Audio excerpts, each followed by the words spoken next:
Mr. Gerald Anderson! Hello, hello! Good afternoon. Good afternoon ba? Yeah, good afternoon. Yes, Thank you for having me.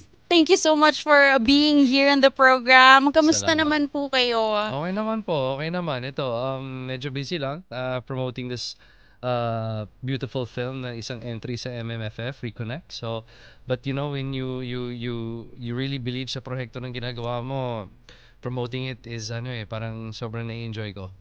Actually, I wanted to congratulate you also because when I was there in the ABS-CBN, the Star Magic Christmas, you got the 20 years Loyalty Award Yes. for Star Magic and ABS. How was the experience of I mean, I can't say how was the experience of 20 years because ang hirap niyang Yeah. ang hirap niya talagang i-summarize into Yeah. one, I believe. Yeah. How does it feel now that 20 it's years? 20 years? Honestly, mabilis. Mabilis lang yung 20 years. Hindi ko na malayan, honestly. When you love what you do, parang hindi siya trabaho eh. Di ba? Maraming mga ups and downs, maraming mga challenges. Hindi rin din madali yung trabaho natin, but if you really love it and may passion ka, I'm just very grateful. It was a night of celebration and gratitude and just being thankful. Yung mga kasabay ko po na awardees are my friends also. So parang sabay-sabay kami lumaki sa industriyang to. And I was so proud to see them on stage. Actually, nakasunod-sunod po kayo, Jake Cuenca. Yeah. So it's mga brothers ko in the industry. And I know how hard it is. Alam ko gaano kahirap to. So to see other awardees also up there, yan yung mas I was proud of myself, syempre, but I was more proud na parang ito yung mga kasabay ko. And yeah, and sana ay kahit papaano, through our speeches, na-inspire yung next batch and the next generation. And I also pray na makarating din sila kayo ng 20 years. It's hard, but I really kumbaga kami, we just try to lead by example. When you were a child, was it always the thing that you've always dreamed of, being like an A-lister? Pag-artista, no? Yes. Never ko naisip, never siya dumaan sa isip ko ever. Lumaki ako sa probinsya, so dalawa talaga yung pangarap ko. It's either maging professional basketball player or papasok ko sa military. Yun lang talaga. So nandito ako dinala sa pag-artista, and I still get to do both of those passions na meron ako. Yes. So I still find this a blessing, and alam ko ito yung binigay sa akin ni Papa God eh. This is my destiny, and I've experienced so much. I've been around the world, nakapag-ikot ako sa buong mundo because of itong trabaho natin. Nakapag-provide ako sa pamilya ko, so that's why itong movie din na Reconnect I'm producing it kasi it's parang my way of giving back also sa industry that has given me so much. So in the way that you were producing it, because I saw na you were of course one of the leading men for that film, was it a challenge, a different challenge as an actor and as a director? Yeah, it's hard. Was The Sins of the Father, yung teleserye ko, nabigyan ako ng pagkakataon para mag-direct. So it was a new challenge in my career. But after the 20 years of experience, medyo it felt natural din. Kumbaga kasi parang marami din akong natutunan throughout my career.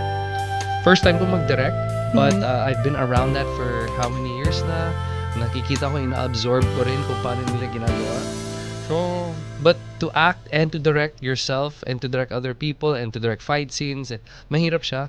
Especially if parang two roles and then in one scene. Yeah. Have you ever tried directing that? Yung scene na yon, ikaw rin yung actor. Yes, lahat in ng direct ko, kasi ako yung artista din eh. Yes. So it's a challenge. It's a challenge kasi binablock ko yung kausap ko. Nilalagay ko kung saan dapat yung mga camera, and then we'll do the take, 5, 4, 3, 2, 1 action, and then after cut, pupunta muna ako sa system para i-check, i-playback, i-preview. Pag hindi, ulitin namin, and then so it's hard. It's both sides, two hats. Yeah, kumbaga. so yung last show ko na Sins of the Father, masyado ba kami nag-English ba? Masyado kami nag-English. Sorry. Pinagalitan na. Yung last show ko Mag-Taglish. na Sins of the Father, isang malaking challenge sa akin. In the first scene that you've ever directed, kamusta po siya? Natakot po kayo? Meron kayong Kasi minsan hindi siya wino-workshop, gano'n. Siyempre, hindi naman takot, pero siyempre, nandun yung doubts, nandun yung konting kaba, pressure. Yung first scene na dinirect ko ever, hindi ako yung artista. So, it was JC De Vera, tsaka si Ellie Santos. Si LA. Shout out to you, LA. Siya yung unang artista na nadirect ko, silang dalawa. Because it was a continuation dun sa malaking eksena. So, ito yung unang part eh. So, kinuna ko muna yung part. And then, it felt natural. Parang, wow, parang okay to. Parang okay to. So, Madali naman pong kausap. Hindi makulit. Pinahirapan lang ako ni Ellie na sobra, pero tinis ko na lang. Alam mo, yung buong cast ng Sins of the Father, very supportive sa akin sa debut ko as a director. Very supportive. Hindi ko to magagawa kung hindi sila yun. And the team behind it, JRB unit. Do you think in directing meron din po kayo nakukuha from other people who are syempre we are always supposed to be open to feedback yung ganun. But meron po ba kayong mga moments na ito talaga yung pinakinggan mo and it worked? Yeah, well, I have I've been exposed sa mga ganung environment, sa set, sa mga proyekto, sa movies, sa teleseries for 20 years. And then, syempre, meron din tayong mga mentors, lalo na yung isang mentor ko na si RSB, si Direk Roel Bayani. He was the first phone call na siya yung una kong tinawagan nung nalaman ko na magdidirect ako. So, lagi, ako naman I'm always open sa, sa feedback, sa advice. I think kaya rin ako nag-last ng 20 years kasi I'm always trying to learn more. Laging may room for improvement, laging may bagong pwedeng matutunan. Ang gandang pakinggan po na parang you never wanna shut anyone down, ganun.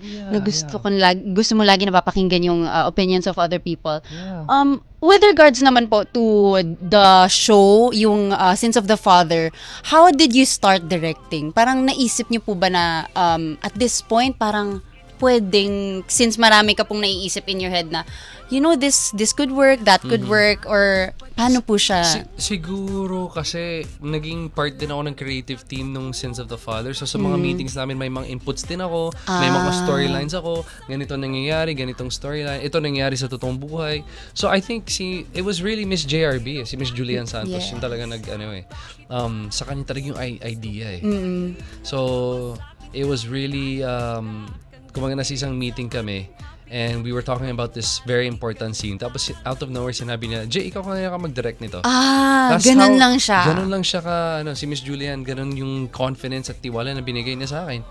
And when someone gives you an opportunity, katulad nun, kapag binibigyan ka na ng pagkakataon na ganyan, gawin mo yung best mo.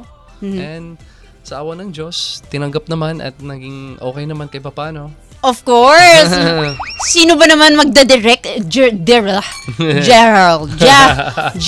Anderson. Ayun nga po. It was a really it was a shock to a lot of people, I think. It was a shock to me too. It was a shock to you too? Yeah. Siyempre, like I said, kung paano nangyari, it was nasa gitna lang kami na meeting. Yes. Hindi ako nagpresenta, hindi ko naisip na but nagtiwala si Miss JRB sa akin.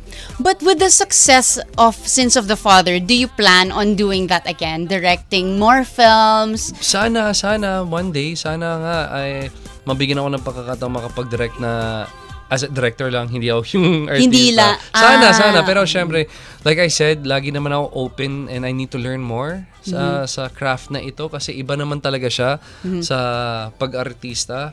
Sa acting side. But yeah, sana next year I can do something. May specific po ba na genre na gusto niyong gawin? Well, I wanna do a action drama romantic story. Yeah, something na my love because I believe lahat tayo we do a lot of things for love. So, gusto ko ng ganun na may action. So, yeah, diba? Para may Tama! We do everything for love. Yeah, we do everything for love. So, everything we do is based sa mahal natin sa partner natin, sa pamilya natin, sa mga loved ones natin sa buhay. So, lagi ko gusto dun yung premise ng ng mga storya na ginagawa ko. So more of like inspirational also. Of course. And my social awareness, like anong mauuwi ng mga tao nito? Pag pinanood nila to, anong bang value sa makukuha nila or sana may matututunan din sila. Do you think po in that aspect, kasi of course you want a lot of good things na lumalabas sa mga eksena, sa mga pelikula, nagkakaroon po ba ng mga times na may misconceptions about you na parang you know to yourself, that's not true? Of course. Na part siya ng industriya na, lalo na ngayon with all the social media. Social media, na cancel, AI, na fake news, and yeah, so anyway, so yeah, pero I had a may press con kasi kami kahapon, tapos ang sabi ko rin sa press na responsibilidad nyo din yan na alamin at magkwento at magsabi rin ang totoo through doon sa craft nyo. Kasi mahirap ngayon talaga, hindi mo alam kung ano yung totoo sa social media, yes. 'di ba? Marami na matay na buhay pa pala, 'di ba? May parang yung RIP ganon. Yes, or, I saw that. 'Di ba? Ilang na pala, ang dami ko na rin pala anak na hindi ko pala alam. Hindi mo pa alam may anak. So it's, 'di ba? What if it's paano kung tungkol yan sa mas seryosong topic? Tapos maniniwala yung tao. Or something like livelihood ng tao, something about the government or sa politika. So mahirap talaga ngayon. Maglaro naman po tayo ng game. Actually, hindi naman laro. It's more of it's a challenge for the both of us. Paano to? Si Direk Gerald Anderson ay magiging director natin for today's video. May mga eksena tayo. And dahil feeling artista yung kasama nyo ngayong darling ninyo, mga ka-vibes, I will be gagampanan ko muna ang actress ni Mr. Direk Gerald Anderson.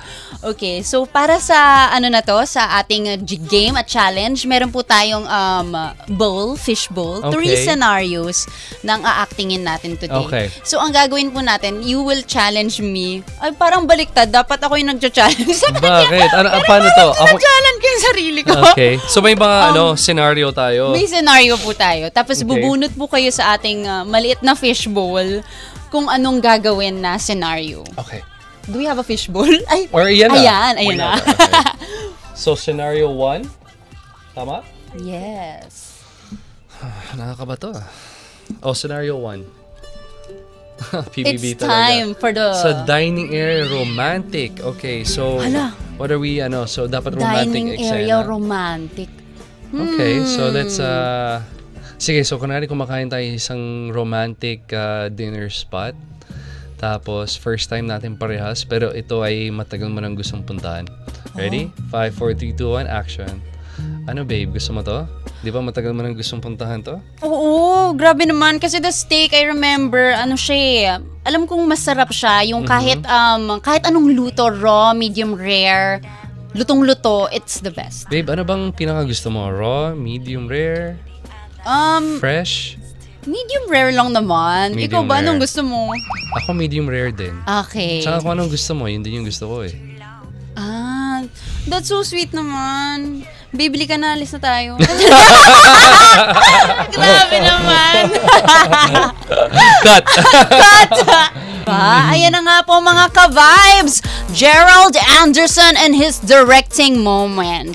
Ayan. And of course, puntahan naman natin yung bagong movie mo, Reconnect. Of course, it's the new MMFF entry. So it's showing December 25 po yan. It's yung premise ng kwento namin po ay paano tayo kapag nawalan tayo ng internet 10 days before Christmas.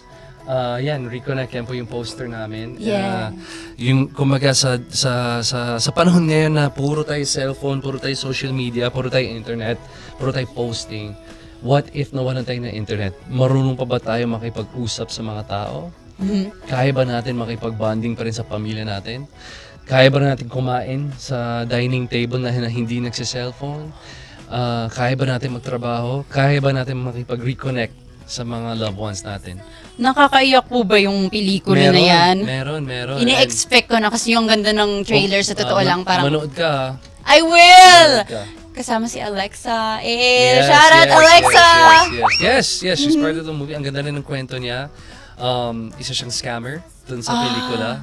and nagkakaroon ng remorse. So yun, may ganun kwento. Mayroon din tungkol sa pamilya na mga influencers. Yung buong pamilya mula sa anak, lahat sila influencers. Tapos bigla nawala yung internet. So paano na sila Paano na ngayon? yung influencing Diba? job? Job and paano ba yung dynamics nila na wala na yung social media? So kayo po, ano yung role niyo sa Kami ni Reconnect? Charlie Dizon, we're partners. Tapos may pinagdadaanan kami sa relationship namin.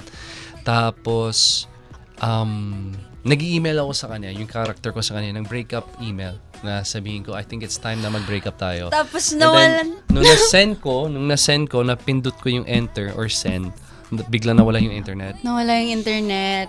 So, ngayon, pag-uwi ko sa bahay, hindi ko alam kung nakita niya, but through that process, parang dun makita ng viewers kung maayos ba namin. Kasi syempre, parang tinatansya ko ba, nakita ba yung email ko? Hindi. So, pinapakiramdaman mo siya. Yeah. But during that journey, dami ko na nagkwento. Wag na. But it's pero yun yung Essentially But yeah, yun yung dun is parang maayos ba nila through that journey? Alam ba ng character ni Charlie na nasend ko yun? Diba? Okay. At least something na aabangan natin, mga ka-vibes, mga kapamilya.